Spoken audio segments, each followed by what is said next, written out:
আজকে তোমাদের সাথে শেয়ার করব গেরি বা গুগলি রেসিপি। তবে গেরি বা গুগলি এগুলো অনেকেই খেতে চায় না, তার কারণ এর একটা গন্ধ আছে আর একটা হরহরে ভাব থাকে।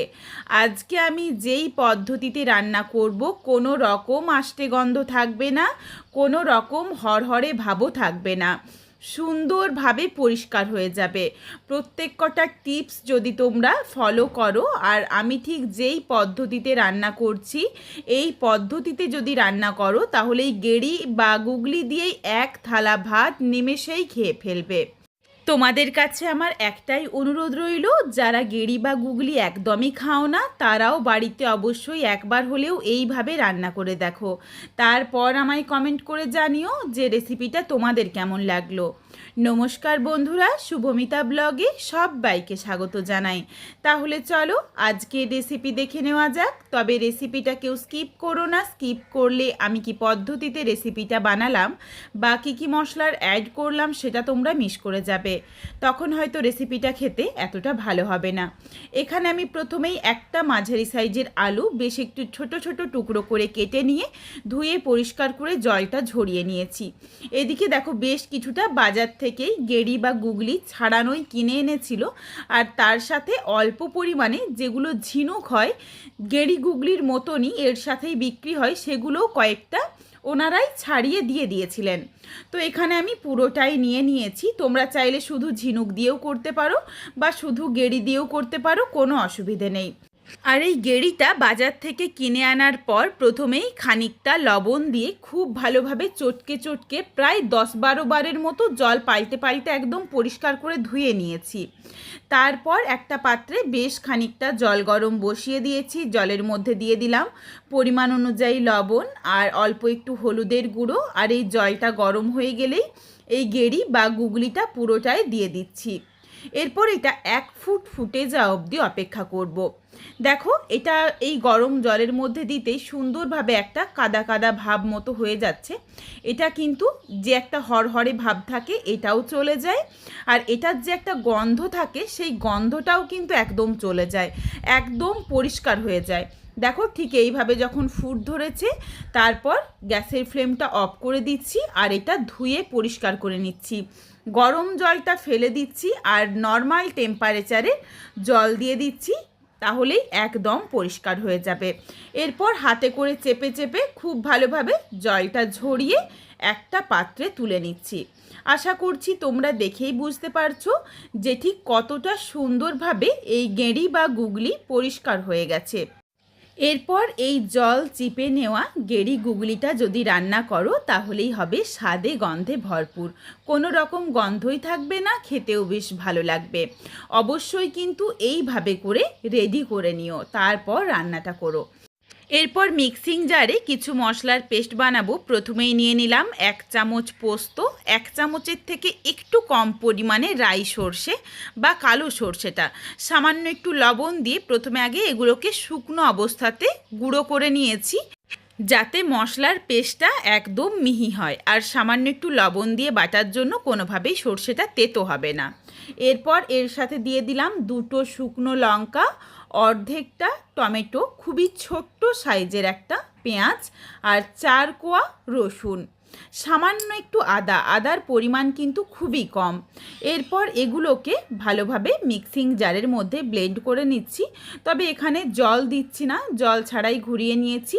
যেটুকু টমেটোর জল ছিল বা যেটুকু পেঁয়াজের থেকে জল বেরিয়েছে তার মধ্যেই বাটা হয়ে যাবে। দেখো একটু দানা দানা রয়েছে শুকনো লঙ্কাটা, এই জন্য আমি শুকনো লঙ্কাটা একটু দেরিতেই দিয়েছি। শুকনো লঙ্কা যদি একটু দানা দানা থাকে তাহলে কিন্তু যেমন দেখতে বেশ ভালো লাগে তেমন খেতেও বেশ ভালো লাগে। এরপর কড়াই গরম করে প্রথমেই অল্প একটু সর্ষের তেল গরম করে নিয়েছি। ছোট ছোট করে কেটে নেওয়া আলুগুলো দিয়ে আলুর স্বাদ অনুযায়ী লবণ দিয়ে নাড়াচাড়া করে আলুটা বেশ একটু লালচে রং ধরিয়ে ভেজে নিয়েছি। আর এই ভাজতে ভাজতেই বেশ অনেকটা আলুটা সেদ্ধ হয়ে গেছে, তবে এখনও একটু বাকি রয়েছে সেদ্ধ হতে। আলুটা তেলটা ঝরিয়ে তুলে রাখলাম। কড়াইয়ের মধ্যে বাকি যেটুকু তেল ছিল সেই তেলেই দিয়ে দিলাম গেঁড়ি বা গুগলিগুলো।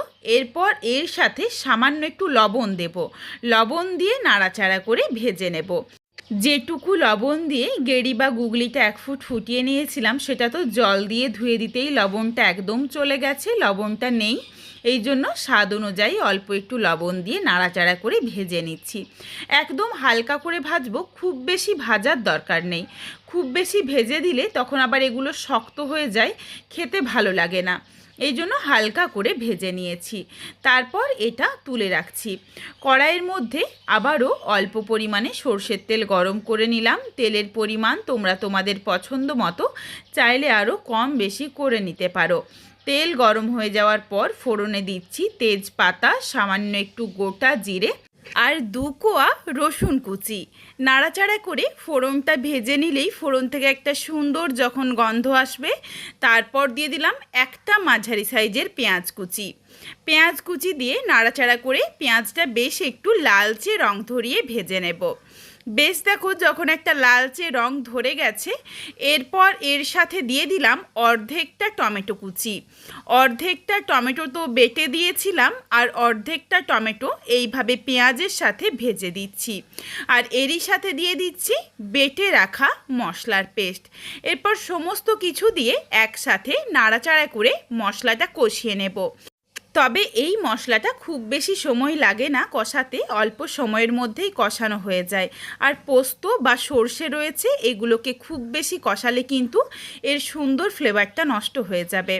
আর সর্ষে কিন্তু বেশি কষালে আবার তেতো হয়ে যায়। এরপর ভালোভাবে নাড়াচাড়া করে মিশিয়ে নিয়েই পরিমাণ অনুযায়ী হলুদের গুঁড়ো দিয়ে দিয়েছিলাম, তার কারণ গায়ের মধ্যে খুব ছিটকে আসছিল। হলুদের গুঁড়ো দিয়ে নাড়াচাড়া করে মিশিয়ে নিয়ে দিয়ে দিয়েছি সামান্য একটু ধনের গুঁড়ো। ধনের গুঁড়োর থেকে জিরের গুঁড়োর পরিমাণটা একটু বেশি দিয়েছি। আর দিয়ে দিলাম 1/2 চামচ কাশ্মীরি রেড চিলি পাউডার। এটা অপশনাল, চাইলে দিতে পারো, না চাইলে বাদ দিতে পারো। গুঁড়ো মশলাগুলো দিয়েই বেশ খানিকটা জল দিয়ে দিয়েছি, তা না হলে গুঁড়ো মশলাটা পুড়ে যাবে। এরপর তোমরা যেমন গামাখো রাখতে চাও সেই বুঝে জলটা দিয়ে নিও। এখনও একটু আলুটা সেদ্ধ হবে, এই জন্য জলের পরিমাণটা একটু বেশি দিয়েছি। যখন ভালোভাবে গ্রেভিটা ফুটে উঠেছে, তারপর ভেজে রাখা আলু আর গুগলিগুলো দিয়ে দিলাম। এগুলো দিয়ে নাড়াচাড়া করে মিশিয়ে নিয়ে এটা ফুটে যাওয়া অবধি অপেক্ষা করব। সুন্দরভাবে দেখো যখন ফুটে উঠেছে, এরপর দিয়ে দিলাম কয়েকটা চেরা কাঁচা লঙ্কা। ঝালটা কিন্তু তোমরা নিজেদের স্বাদ মতো ব্যবহার করবে। 2টো শুকনো লঙ্কা বেটে নিয়েছিলাম, আর এরপর আমি কয়েকটা চেরা কাঁচা লঙ্কা দিলাম। আর এখানে দেখো দিয়ে দিয়েছি স্বাদ অনুযায়ী 1/2 চামচের থেকেও একটু কম পরিমাণে চিনি, যাতে টেস্টটা ব্যালেন্স হয়ে যায়। এরপর নাড়াচাড়া করে মিশিয়ে নিয়ে ঢাকনা দিয়ে প্রায় মিনিট 5 সময় নিয়ে রান্নাটা করে নিয়েছি। বেশ দেখো শুকনো শুকনো হয়ে গেছে আর একদম তেল ছাড়তে শুরু করেছে। তবে আমার মনে হচ্ছে একটু বেশি শুকনো হয়ে গেছে, এই জন্য এখানে আমি সামান্য একটু জল দেব। তবে এখানে আমি গরম জলের ব্যবহার করছি। আর এখানে বেশ কিছুটা ধনেপাতা কুচি দিয়ে দিয়েছি। ধনেপাতা কুচি দিয়ে নাড়াচাড়া করে মিশিয়ে নিলাম। আলুটাও দেখো সুন্দরভাবে সেদ্ধ হয়ে গেছে। আলুগুলো খুন্তিতে করে একটু চেপে চেপে মিশিয়ে নিচ্ছি। খুবই দেখো সামান্য একটু জল দিয়েছি, খুব বেশি জল দিলাম না। এরপর দিয়ে দিলাম স্বাদ অনুযায়ী লবণ। লবণ দিয়ে নাড়াচাড়া করে মিশিয়ে নিয়েছি। এরপর 1 থেকে 1.5 মিনিট মতো একটু রান্না করছি। 1 মিনিট মতো রান্নাটা করে নিয়েছি। দেখো বেশ অনেকটা শুকিয়ে এসেছে। এরপর রেসিপিটা নাবিয়ে নেওয়ার আগে দিয়ে দিচ্ছি 1 চামচ কাঁচা সর্ষের তেল। কাঁচা সর্ষের তেল দিয়ে মিশিয়ে নিয়েই গ্যাসের ফ্লেমটা অফ করে দিয়েছি, যাতে সুন্দর সর্ষের তেলের ঝাঁঝালো গন্ধটা রান্নাটার সাথে থেকে যায়। এরপর রেসিপিটা নাবিয়ে নেব, আর কোনো কিচ্ছু দেওয়ার দরকার নেই। বাড়িতে অবশ্যই একবার হলেও গেঁড়ি বা গুগলি এইভাবে রান্না করে দেখো। গরম ভাতের সাথে চেটেপুটে খেয়ে নেবে।